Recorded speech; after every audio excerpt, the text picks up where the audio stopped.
Hola, muy buenas noches. Bienvenidos una vez más a De Frente, espacio del Consejo de nuestra ciudad, y hoy en vivo y en directo desde Parques del Río, el lugar escogido por la administración municipal para encender los alumbrados en esta fiesta de Navidad. Una fiesta de color y esperanza en el año que estamos próximos a iniciar. La magia de Colombia ilumina la Navidad.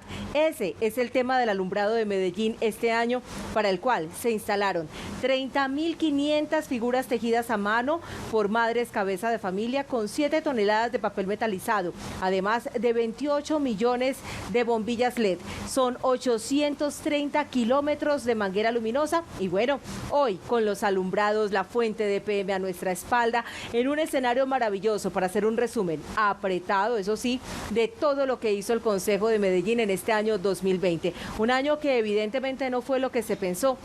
Cambiaron las preguntas, los retos y en consecuencia cambiaron las respuestas. Eso se hizo y por supuesto hoy estaremos con nuestros invitados sometiendo al escrutinio de los ciudadanos y su control social todas estas realizaciones. De eso queremos hablar hoy con ustedes, así que bienvenidos y gracias por estar con nosotros, porque hoy además de esta cita la tendremos con el presidente del Consejo de Medellín en este año 2020, el médico Luis Bernardo Vélez Montoya.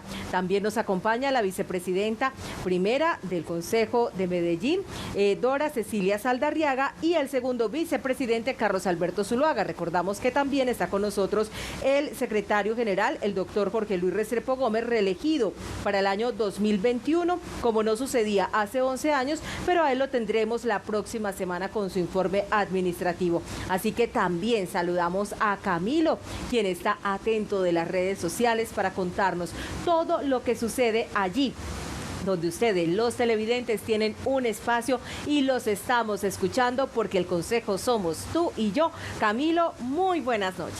Buenas noches, Catherine, a nuestros invitados, buenas noches, gracias por acompañarnos, así como a ustedes, televidentes, en sus casas, a través de nuestro canal Telemedellín, también a través de la señal online de telemedellín.tv, ahí nos estamos encontrando. Hoy vamos a utilizar la etiqueta Le Cumplimos a Medellín para que opinemos acerca de la gestión del Consejo en este año 2020.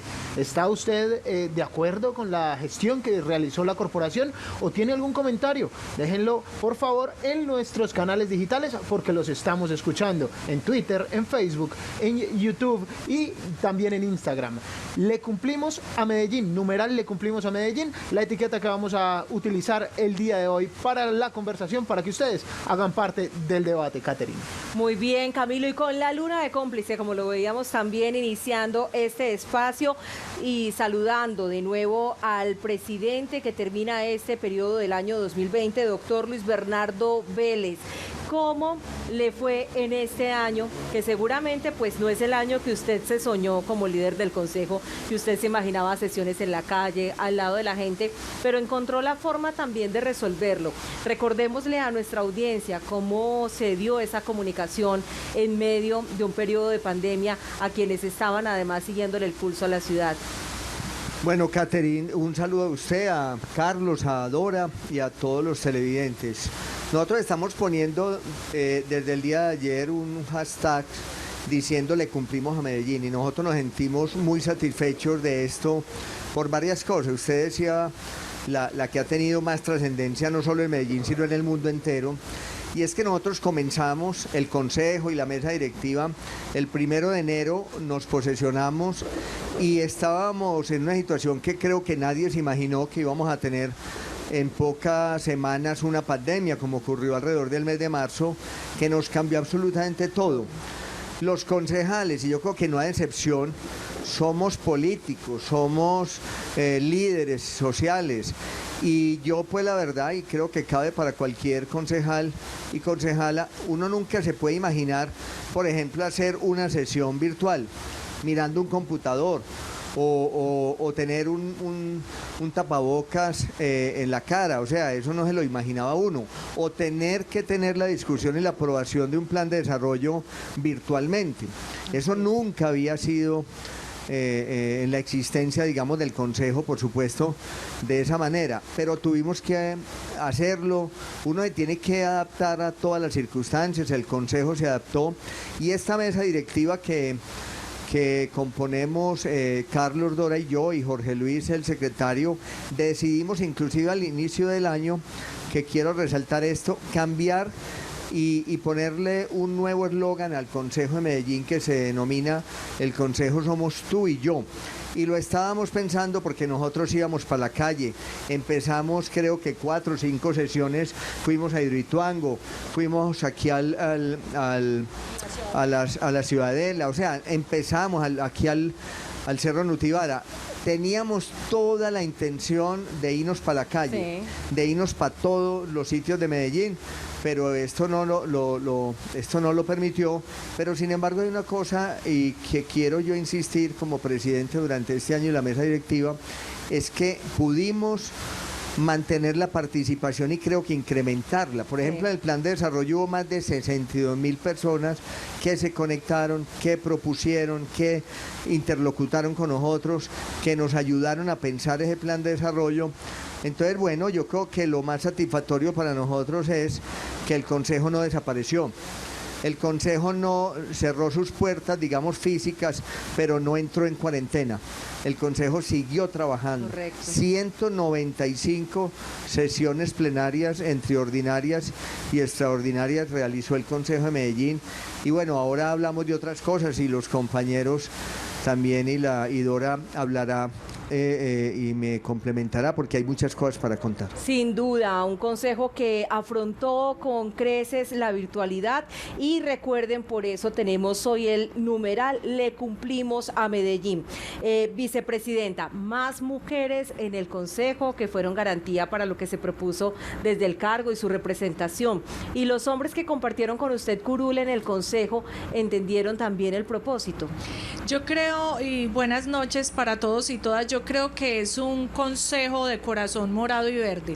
Morado porque le apostamos mucho a la perspectiva de género. Logramos este año tener la comisión legales para la equidad de las mujeres, hicimos la transformación del especial a la legal, hicimos un pacto para reducir las desigualdades de género en el sector de infraestructura y en el sector de la construcción. Hicimos un pacto también vía gobernación para erradicar las violencias contra las mujeres y en estos momentos estamos desarrollando, creo que va a ser el primero en el país, el protocolo para prevenir el acoso sexual al interior de la institución, porque trabajamos para afuera pero también trabajamos para adentro. Entonces creo que el trabajo y la visibilización de las mujeres en aula abierta, tuvimos un evento, juntas avanzamos para reducir la igualdad y se conectaron más de, creo que como 2.000 o 3.000 personas. Entonces creo que esa posibilidad de pasar del discurso y decir yo soy feminista, pero que pasar del discurso de esto es lo que hay que hacer y hacerlo y empezar a cerrar brechas, creo que es una cosa muy bonita, pero también tenemos el corazón verde con el tema de la ruralidad, que aquí somos 3 apasionados con el tema. Le dejaré ahorita al concejal que ha venido trabajando hace varios años el tema, pero creo que es una apuesta para vindicar los derechos de las mujeres en la ciudad y pues además representamos el 52% de las mujeres acá en la ciudad. La población somos el 52%. 52%, sí, por eso hay que dar más presupuesto y más acciones afirmativas. Ahí estamos juntas, muy bien. Doctor Carlos Alberto Zuluaga, pues hablemos también de a usted que le correspondió como parte de esta mesa directiva del año 2020, discutir y aprobar el plan de desarrollo. Y como decía el doctor Luis Bernardo, se dio bajo la modalidad presencial en primer momento, pero a partir de marzo, pues nos tocó adoptar las leyes de la virtualidad. Y le quiero preguntar si a su juicio eso le restó de pronto nivel o peso a la participación, aún con las cifras que nos comenta el presidente. No, en absoluto. Yo creo que, primero, la virtualidad es más exigente que la presencial. Nosotros tuvimos sesiones en la virtualidad de más de 10, 11 y 12 horas analizando el plan de desarrollo. Fuera de eso, un plan de desarrollo que nunca en la historia había tenido más de 700 enmiendas. de las cuales la administración aceptó más de 600. Eso significa que hubo mucha participación de la comunidad. Y mire cosas como estas, el debate de control político. Esta mesa fue una mesa garantista de ese derecho que tiene el concejal de hacer debates de control político. Hicimos debates de control político, dimos garantías. Por primera vez estamos ensayando la figura de la oposición. Y eso es bueno para el Consejo de la Ciudad de Medellín, es bueno para el debate, es bueno para la administración, porque permite en el marco de la ley y de la Constitución que los que se declaren oposición tengan las mismas garantías que tiene el ciudadano que no es oposición en el Consejo. Y como lo decía la doctora Dora, el doctor Luis Bernardo, mire, este Consejo se unió en unos temas que son fundamentales. Mire, yo nunca había visto un consejo tan dedicado al tema de la ruralidad. Sí. Ese es un consejo que ha entendido que ese 70% del territorio donde están nuestros campesinos y campesinas, hay que ponerle mucho más cuidado. Y por eso entonces estamos construyendo desde el Consejo una política muy clara en materia de defender nuestra zona rural de la ciudad de Medellín. O sea que creo que ese es un consejo muy unido en unos propósitos de ciudad que creo que son fundamentales. Frente a eso, pues, creo que la virtualidad nos ha enseñado a todos. Yo no creo, Luis Bernardo y Dora, que hayamos dejado de sesionar un día por un tema virtual. No. Hemos esperado, hemos aprendido los concejales, porque bueno, hay muchos muchachos jóvenes en el consejo, como la doctora Dora, mucho joven que saben cómo estar en la virtualidad, pero nosotros no estábamos acostumbrados a eso y hoy hemos aprendido todos a estar en la virtualidad. Yo creo que eso nos ha dado un buen plus al Consejo de la Ciudad de Medellín. Yo siento hoy a la mesa directiva. Oiga, hemos muy aprendido, entusiasta. pero yo si el año entrante nos toca volver a desaprender, yo no tengo problema. Yo quiero desaprender y quitarme esperamos este trapo de la cara. vacunarnos y desaprender Sí, así es. rápidamente. Doctor Luis Bernardo, voy a retomar esa cifra que usted decía, 700 enmiendas, porque ustedes en el debate al plan de desarrollo hicieron todas esas. De hecho, cada uno de los 21 concejales tiene su aspiración final, que las mismas se logren incorporar al texto final. Y ese proceso, políticamente y administrativamente, ¿cómo se da? Porque hay que contarle también a los televidentes que el texto final pues cambia con esas enmiendas en indicadores, en metas y en recursos. Bueno, el plan de desarrollo es un proyecto de acuerdo como cualquier proyecto de acuerdo. Los proyectos de acuerdo son de iniciativa de la administración municipal, de los concejales y en ocasiones de las juntas administradoras locales. Este año no hubo, creo, ninguna iniciativa de las juntas administradoras locales.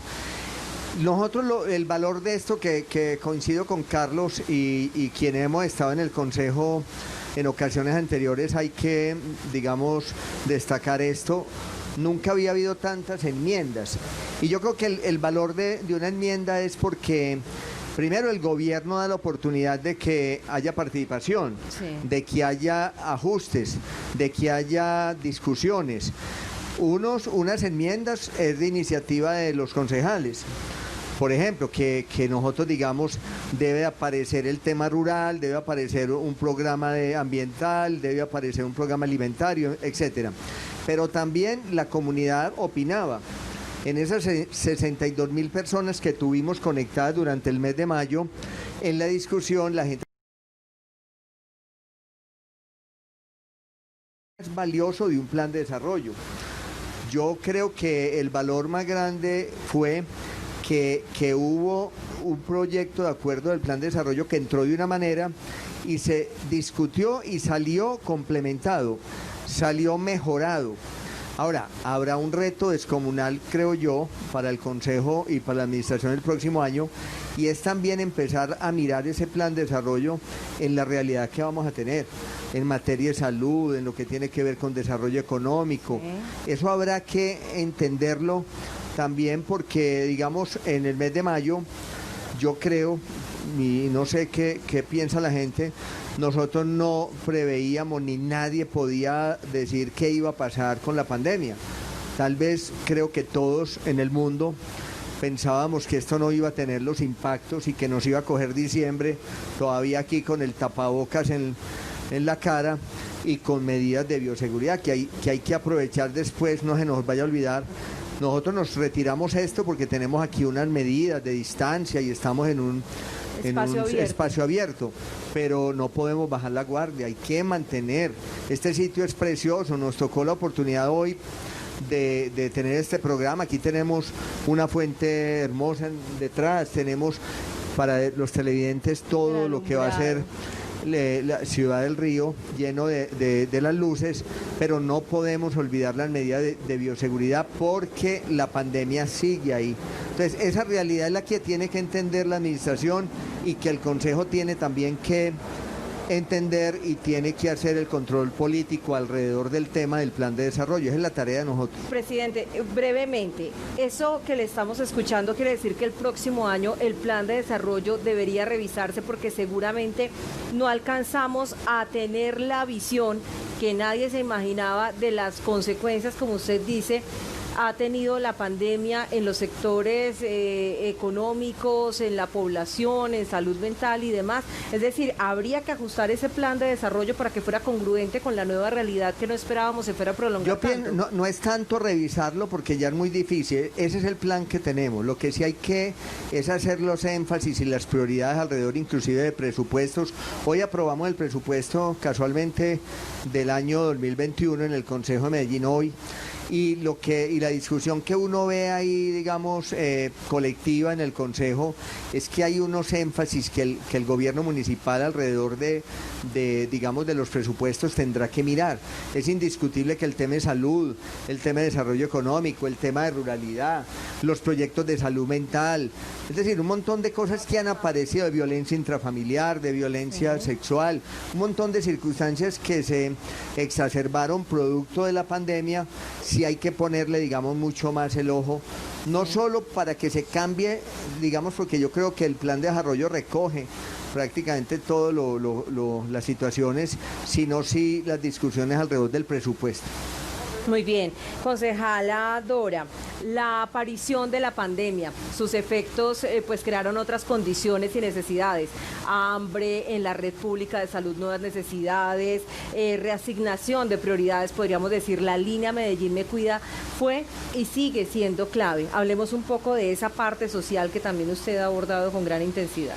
Yo creo que es fundamental tener en cuenta las proyecciones que hace todo el sector económico y los economistas. Por ejemplo, el DANE plantea para Medellín un aumento en temas de desempleo, 29% en cabeza de mujeres, 18% en cabeza de hombres, y esas cifras además se aumenta la pobreza extrema, la pobreza monetaria, y eso nos debe dar unas miradas específicas para la inversión. Yo he sostenido al interior de los debates que la mejor obra que puede hacer Medellín es bajar brechas sociales en estos momentos, y desde mi perspectiva, desde la perspectiva de nuestro movimiento, es que hay que invertir en cerrar brechas y cerrar brechas de facto. Por ejemplo, en términos de reactivación económica, en eso yo he sido un poco crítica en plantear que no más capacitaciones y préstamos en temas de reactivación, necesitamos esas acciones concretas que podamos decir, mire, esta es la línea base de pobres que tenemos, esta es la línea base de gente que está con desempleo, pues que efectivamente las podamos reincorporar. Y ahí es muy necesario el tema de la canasta básica, el tema de los servicios públicos.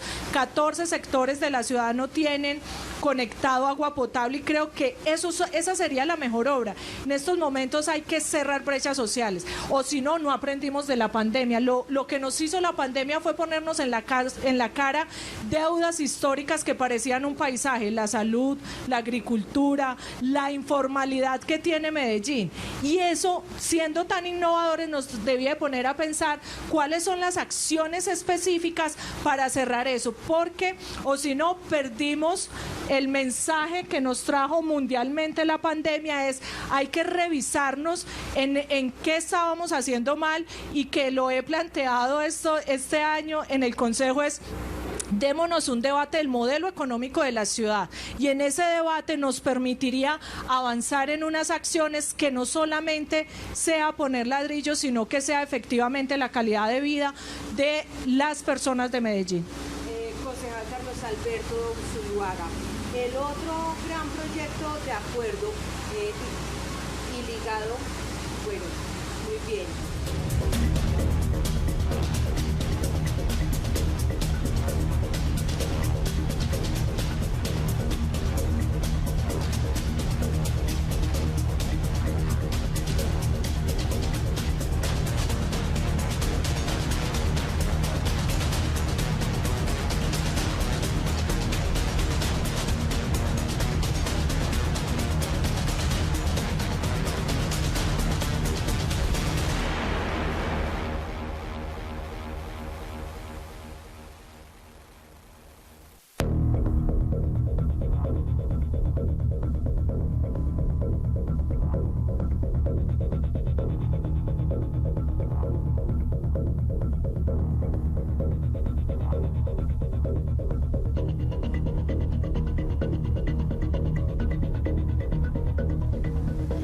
Muy bien, y continuamos hablando acerca del otro gran proyecto de acuerdo y ligado a estas líneas de trabajo. Ya lo mencionaban, 6.2 billones de pesos, el valor para el próximo año.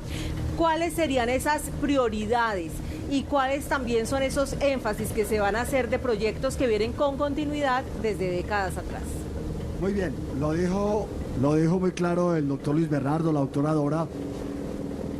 A este proyecto de presupuesto que aprobamos el día de hoy, primero, es un municipio que ha sido manejado, yo creo, históricamente muy conservadoramente. Es un municipio que tiene una gran salud financiera. Y yo sigo insistiendo en mi frase: Medellín seguirá siendo EPM dependiente. Nosotros dependemos de la gran inversión de EPM. Por eso este consejo le apuesta al éxito de Hidroituango. Por eso este consejo le apuesta a que EPM siga siendo un gran motor del desarrollo, no solamente de Medellín, Antioquia, sino del país. Y por eso este consejo y esta mesa permitió muchos debates de control político. Yo creo que nunca se le había hecho a EPM tanto debate, porque este consejo no le oculta nada a nadie. Este consejo permite la discusión y el debate. Digamos entonces que EPM le va a entregar 1.3 billones de pesos a la inversión social de la ciudad, pero una ciudad donde tenemos grandes retos en materia de salud. Hay un presupuesto importante para la salud, importante para educación, pero muy importante para el desarrollo económico de la ciudad, para la inversión social de la ciudad. Es un municipio que menos del 10% es para funcionamiento. Es un municipio que tiene más del 70% para inversión social. Es un municipio ejemplar a nivel nacional. Y es un municipio que todavía tenemos unas brechas sociales, como dice la doctora Dora, que vamos a tener que saldar. Mire, yo me he dedicado en el tema del deporte y creo que frente al deporte todavía nos falta mucho por construir. Y acabamos de aprobar una tasa nueva, más inversión para el INDER. Y creemos que todavía nos falta más y todos los concejales piden más. Cada concejal quiere, el doctor Luis Bernardo pidió un poco más de presupuesto para inclusión social y es de las secretarías que más tuvo presupuesto para el año entrante, pero necesita más. Y la doctora Dora y nosotros tres hemos hablado más plata para la ruralidad. Y por eso todos los días tratamos de ver cómo ajustamos y achicamos o mermamos la brecha de injusticia social que hoy tiene la ciudad de Medellín. Pero bueno, eso es lo que vamos a construir hacia el futuro. Dios quiera que el año entrante vengan superávit financieros que nos permitan tratar de mejorar las condiciones de una secretaría de despacho. Y lo van a lograr con ustedes también al interior de la corporación. Vámonos con Camilo, que está en este momento atento a lo que nos plantean nuestros televidentes a través de las redes. Camilo. Pues Catherine, a través de las redes sociales, Alejandra Jaramillo, creo que ya se le dio respuesta con la intervención del concejal Carlos Zuluaga.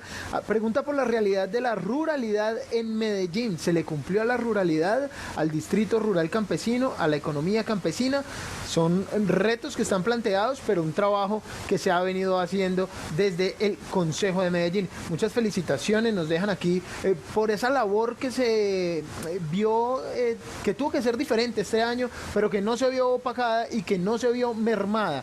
Dicen por acá felicitaciones al Consejo, felicitaciones a los concejales que trabajaron muy juiciosos y no pararon durante la pandemia. También nos reconocen aquí las 199 comisiones accidentales que se instalaron durante este año y que van a estar vigentes para hacerle seguimiento a los temas de ciudad. Y por último, Alejo Vargas dice, les faltó unirse a los concejales que criticaban la gestión de la administración municipal. Son las opiniones de nuestros televidentes. Con el numeral Le Cumplimos a Medellín. Los estamos escuchando a través de Twitter, Instagram, Facebook y también de YouTube.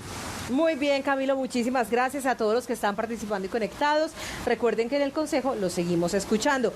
Presidente, el impacto económico sobre la economía y el empleo es brutal. El comercio cayó, el desempleo creció, unos sectores más perjudicados que otros. ¿Cómo lo ve económicamente el cierre de año desde el Consejo de la Ciudad? No, es indiscutible que el receso es, digamos, muy grave, pero no solamente en Medellín, yo creo que en todo el país y en todo el mundo hay un receso generalizado obviamente por la circunstancia de la pandemia, el confinamiento.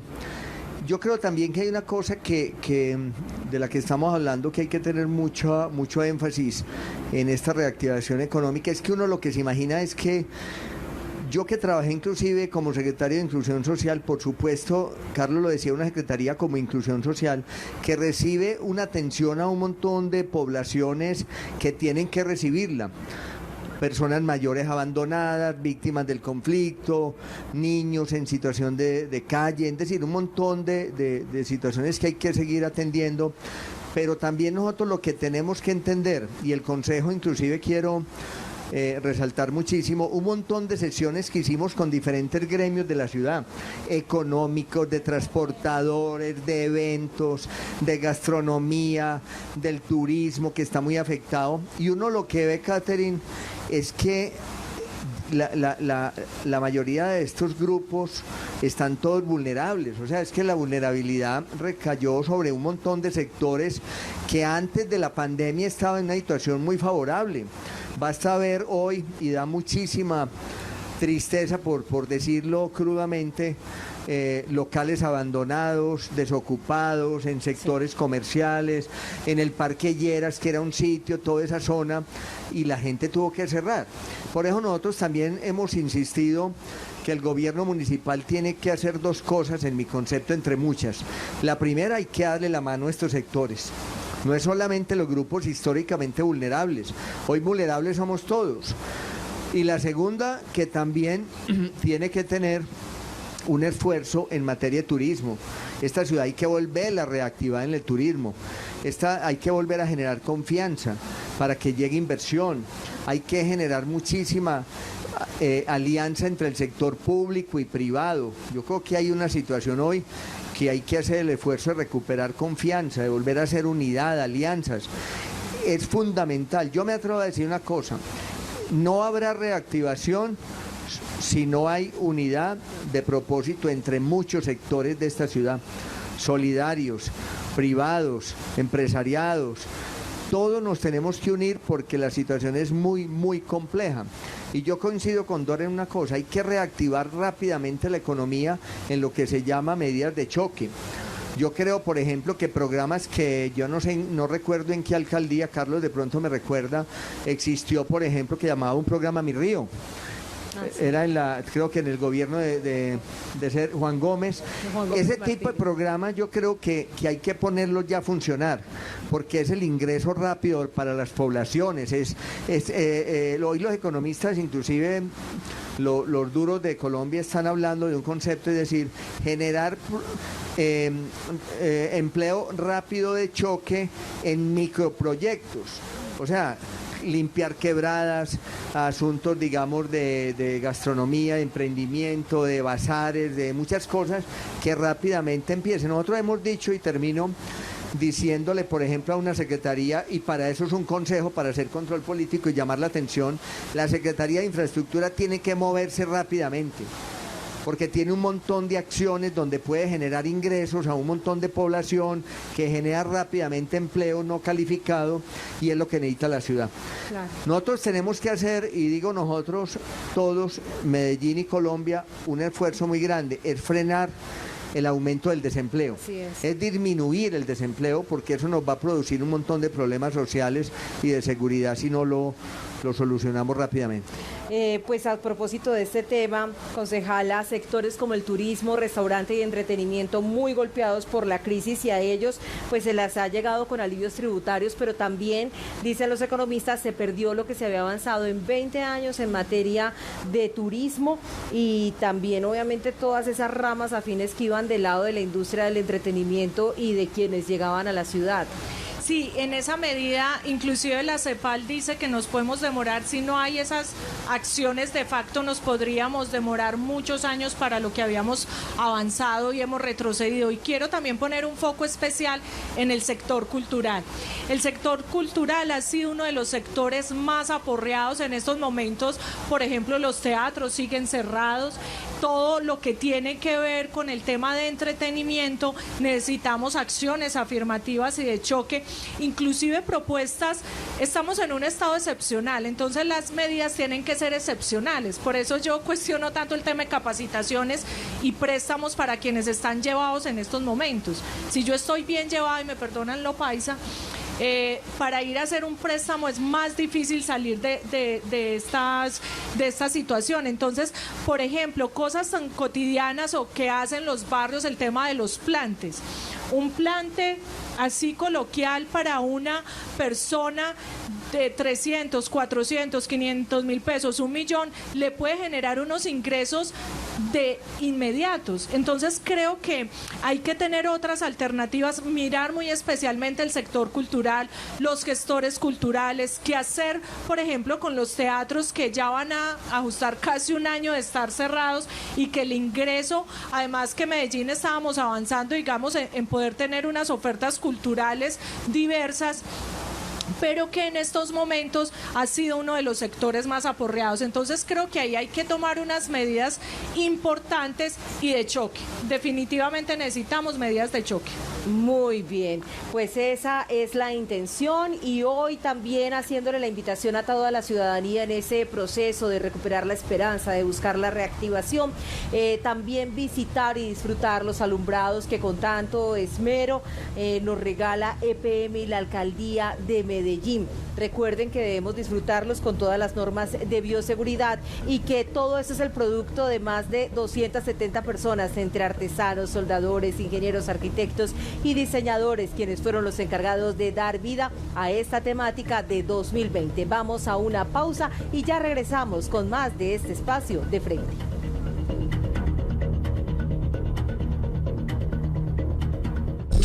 Estás viendo De Frente.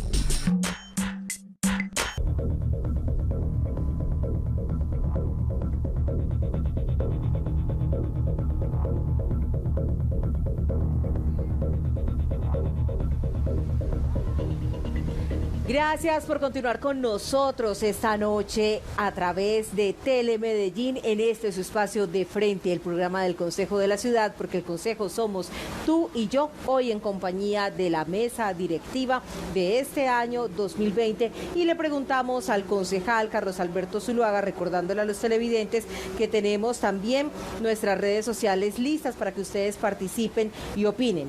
Concejal, el gran tema, como usted lo dijo, EPM, un revolcón a raíz de Hidroituango, la demanda contra los contratistas que llevó incluso a cambios en la junta directiva. Hablemos también de cómo vivió el Consejo este año con el tema EPM, que como usted lo manifestaba, nunca había estado tan en el ojo del escrutinio público. Yo creo que EPM nos une a todos los concejales el propósito de que siga siendo 100% pública. EPM es nuestro patrimonio, y por eso nuestro patrimonio tenemos que cuidarlo día a día. Mire, nadie discute que en momentos de crisis, como tiene EPM, por el tema del endeudamiento, fruto también del tema de Hidroituango, pues es un tema que hace que cada concejal en su derecho constitucional determine cómo hacer un debate de control político. Y cada uno tenemos posturas, y las posturas son respetables de cada concejal.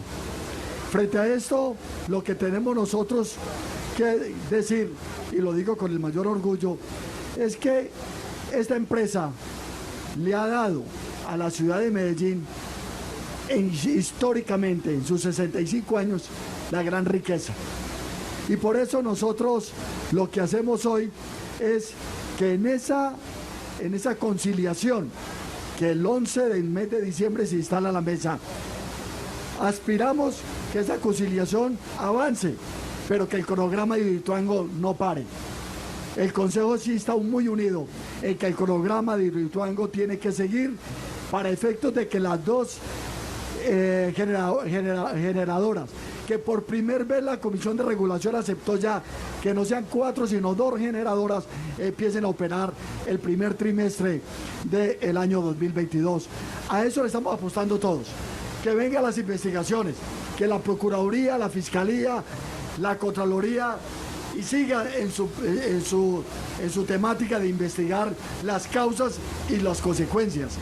Pero nosotros lo que tenemos que hacer hoy por hoy es hacer posible que Hidroituango empiece a generar riqueza, que Afinia, que es la empresa que formó EPM para tener toda esa demanda de electrificar toda esa costa atlántica, también tiene para adelante, y no nos vamos a sentir incómodos con un gran negocio que tiene EPM para los 100 próximos años. O sea, nosotros vemos en EPM una fortaleza inmensa. Bienvenidas las críticas, bienvenidos los debates, siempre en el marco del respeto, siempre en el marco de la Constitución y la ley, pero nosotros seguiremos defendiendo nuestro gran patrimonio público. Muy bien. Y a propósito pues de ese tema, además de la demora en entrada de operación y el impacto sobre las transferencias a Medellín que se esperaban, la baja en las calificaciones de riesgo, pues dicen algunos, no es bueno ver a una empresa como EPM con la magnitud de lo que significa en lo público, desgastada quizás en su imagen en esta serie de debates. Concejal, ¿cómo podemos también manejar esa impresión que le genera a algunos? Catherine, yo he sido de una posición, digamos, en este sentido. Y no lo estoy diciendo en este periodo, lo he dicho siempre desde que llegué al Consejo. Yo creo que esta crisis, de alguna manera, que ha ocurrido este año en EPM, va a ser una oportunidad.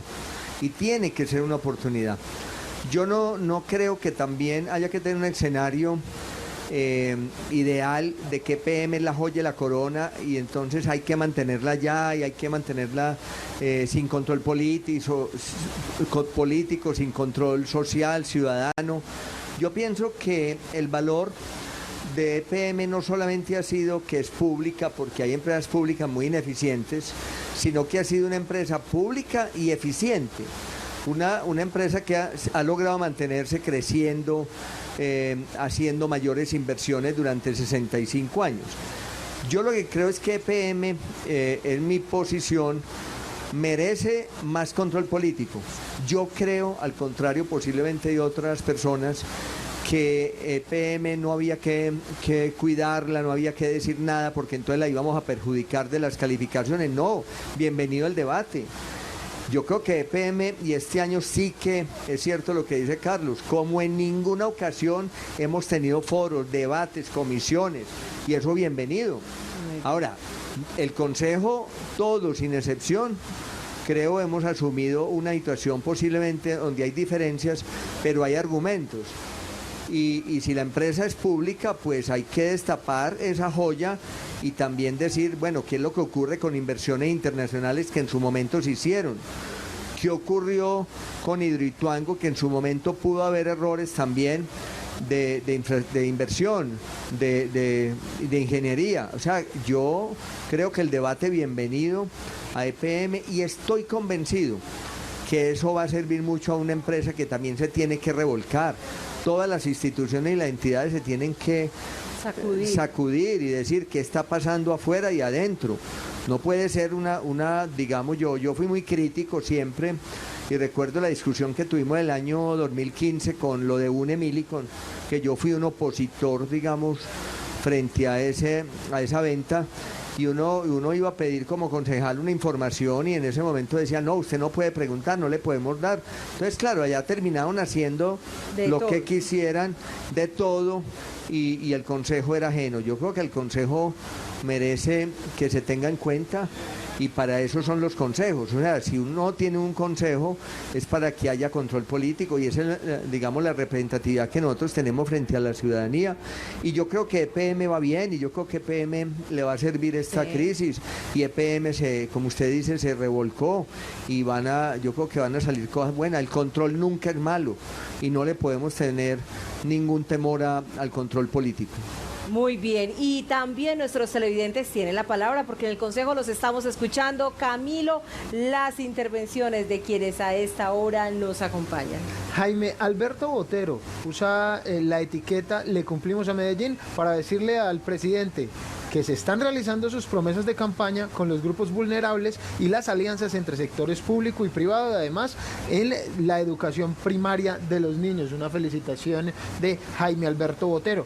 Carlos Pineda saluda al concejal Simón Molina y dice que gran labor la que ha cumplido él y el consejo en general. Y por último, Mafe Arango nos deja una pregunta que se la vamos a hacer a la concejal Dora Saldarriaga, y es: ¿cuál es el enfoque que tiene este consejo? ¿Se podría decir que es un enfoque social o está más enfocado a la infraestructura? Dependiendo también de lo que se ha visto este primer año, y cómo lo percibe usted, concejal Dora Saldarriaga.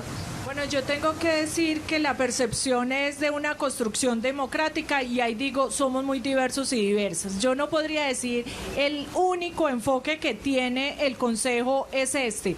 Hay unas grandes diversidades, hay unos que le apostamos más al tema social, hay otros que le apuestan al tema de infraestructura, y creo que en lo que yo concibo como democracia es donde debe estar todas las discusiones, todo el control político, todo el disenso, y a partir de ese disenso poder construir un objetivo común. Entonces no pondría en una sola etiqueta el consejo, porque somos 21 concejales, 5 concejalas, y ahí nosotros cada uno tenemos nuestra representación. Los cuerpos políticos tienen esa figura. No somos un órgano judicial que tiene que tomar la decisión así, sino que en los cuerpos políticos es donde se representan los intereses, y cada uno y cada una de nosotras representamos unos intereses, y en ese disenso estamos construyendo el plan de desarrollo, el presupuesto, los debates de control político. Entonces lo dejaría que es ese cúmulo de diversidad que es el disenso inclusive de posiciones, que es totalmente legítimo en los cuerpos políticos. Muy bien, pues bueno, este tema que vamos a abordar a mí me encanta, y es el de la buena noticia en materia de educación. Matrícula cero para 24.000 universitarios, becas de Sapiencia, se mantiene la más alta inversión en educación, más de 6 billones de pesos en el cuatrenio, el programa Buen Comienzo, estímulos a los docentes y formación a través de MOVA para nuevas competencias. Balance de educación, desde ya podríamos decir muy positivo, doctor Carlos Alberto. Sí, yo creo que no se debe esperar menos de una alcaldía donde el doctor Daniel es un hombre muy enfocado en el tema educativo. Yo estoy seguro que el impacto financiero que tiene la educación en Medellín es una muestra clara de la responsabilidad que tiene un consejo y una administración para con la educación. Yo creo mucho en la educación para el trabajo del desarrollo humano, y por eso, como autor de la ley que fui de esa educación, donde se ha venido trabajando con mucha insistencia, Medellín hoy es ejemplo nacional de educación para el trabajo del desarrollo humano. Y mire, la transformación que le hicimos a Sapiencia esta semana, en sus estatutos, en su tema misional, es de una proyección inmensa. O sea, Sapiencia ha entendido que no solamente se puede quedar con lo que se construyó hace 7, 8 años, sino que Sapiencia tiene que mirar hacia los retos que tiene la educación pública en nuestra ciudad. Nosotros tenemos 3 instituciones que son un gran lujo. el Colegio Mayor, el Pascual Bravo y el ITM. y el ITM. Y viene ahora la nueva ciudad del occidente, 8.000 nuevos cupos en la zona occidental de la ciudad, que va a ser manejada fundamentalmente por estas 3 IAs. O sea, tenemos una Secretaría de Educación, tenemos una Sapiencia, tenemos unas universidades que creo yo son un lujo. No creo que haya ninguna ciudad del país, ninguna ciudad del país que le ponga el presupuesto que le pone Medellín a la educación. Y eso que todavía nos falta. Nosotros vemos todos los días cómo necesitamos más educación en la ruralidad, cómo necesitamos ese tema de matrícula cero. Eso es un gran impacto en la ciudad de Medellín. Eso no es que las universidades no cobren, no, el municipio es el que paga esa matrícula cero, pero la ciudadanía se está privilegiando con este tema. La verdad que en ese tema este consejo ha sido sobresaliente. Verdad que en materia de educación este consejo 10 de 10. Muy bien, en eso 10 de 10 por las oportunidades que se abrieron y por supuesto porque es una administración que también está poniendo una inmensa cantidad de recursos históricos, como decíamos, para la educación. Sin embargo, hay que decir que la educación virtual pasó al tablero, pero esa sí nos quedó en deuda, porque a pesar del esfuerzo descubrimos todas esas falencias que tenemos en conectividad, en cobertura, no tenemos pedagogía para ese tipo de virtualidad en aulas de clase, la ausencia de la presencialidad se sintió muchísimo. Bueno, hable usted, doctora, ahora que está levantando la mano, pase al tablero, por favor. No, estoy que me hablo porque nosotras tenemos una mesa de conectividad intercorregimental. Y en las discusiones, mañana tenemos una nueva reunión con UNE y UNE nos informa que faltan 5.000 millones para poder tener conectividad en los 5 corregimientos. Porque todavía hay mucha gente desconectada, estudiantes, trabajadores que viven en los corregimientos. Entonces estamos a 5.000 millones que podamos gestionar para poderle poner conectividad a nuestros corregimientos. Bueno, yo también estoy que me hablo frente a ese tema, porque yo creo que la pandemia, y esto fue un aprendizaje, hay una cosa que es cierta y obvia, posiblemente hoy, que pasó ya gran parte de meses de la pandemia, y es que Medellín tenía un retraso y sigue teniendo en el tema de conectividad. Y encontrar que hoy, es que como si uno se devuelve unas décadas, aprender a escribir, a leer, un montón luego a hablar un segundo idioma, pero es que hoy la conectividad es un derecho, eso ya no es un lujo. Y la pandemia sí que demostró, cuando llegan y dicen a unos niños de escuela privada y de colegios públicos, o al contrario, a cualquier niño, váyase para la casa que no hay colegio, no hay escuela, y usted puede que tenga el computador, pero si no tiene el internet y no tiene conectividad, no tiene nada. Está por fuera de la educación. Entonces yo creo que cuando nosotros, y por fortuna Medellín ha tenido una posibilidad en educación, gracias a EPM, a los ingresos del municipio, pero si no tenemos conectividad, lo que dice Dora ocurre en la zona rural, pero en la zona urbana todavía hay sectores, o porque muchas veces una familia no tiene conectividad, porque no tiene la red, o porque la tiene y no tiene con qué pagar, o porque no tiene el computador. Entonces creo que Medellín tiene una deuda inmensa y Medellín tiene que entender y tiene que avanzar y tiene que ser un logro de esta alcaldía inmenso y de este consejo, que con pandemia o sin pandemia tengamos un mayor cobertura en conectividad y una posibilidad, digamos, mucho más de virtualidad, porque creo que sí tenemos una inequidad inmensa. Es decir, hoy sí que se vio la inequidad entre un chico que tiene una familia, que tiene la posibilidad de tener el aparato y la conectividad sin ningún problema, y un chico que no tiene absolutamente nada, y uno se preguntaba en esto y se sigue preguntando, ¿y cómo estudiaba ese joven? ¿Cómo estudiaba ese niño? O sea, ¿cómo? O sea que creo que hay una cosa, un tema que hay que corregir, porque no podemos creer que esto es un lujo.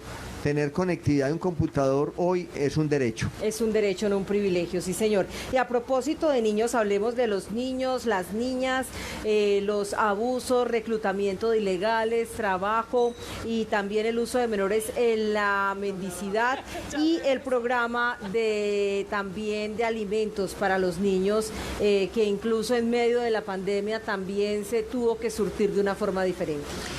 Yo creo que hay que poner una especial protección y voy a hablar que es uno de mis temas, es el tema de las violencias contra las niñas y las adolescentes, y de ahí un foco que le hemos puesto muy grande a las niñas desaparecidas.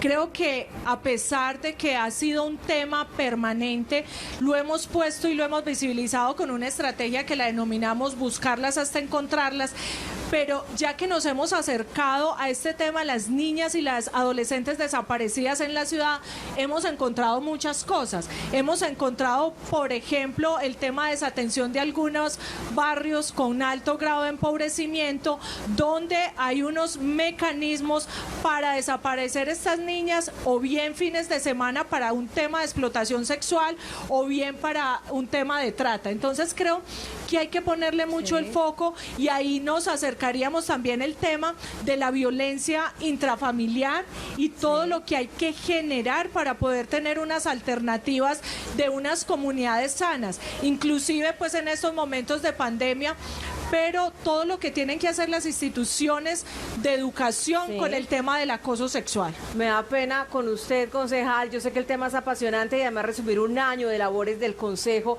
en tan solo una hora es muy complejo. Son muchas las cosas que ustedes lograron y aquí logramos tocar de forma tangencial alguna. Para nuestros televidentes, el balance completo en la página www.consejodemedellin.gov.co y a través del canal de YouTube del Consejo de nuestra ciudad. A nuestra mesa directiva del año 2020, gracias inmensas por todo el esfuerzo y en cabeza de ustedes a todos los corporados. Camilo, televidentes, muy buenas noches y recuerden a disfrutar de los alumbrados con toda la seguridad.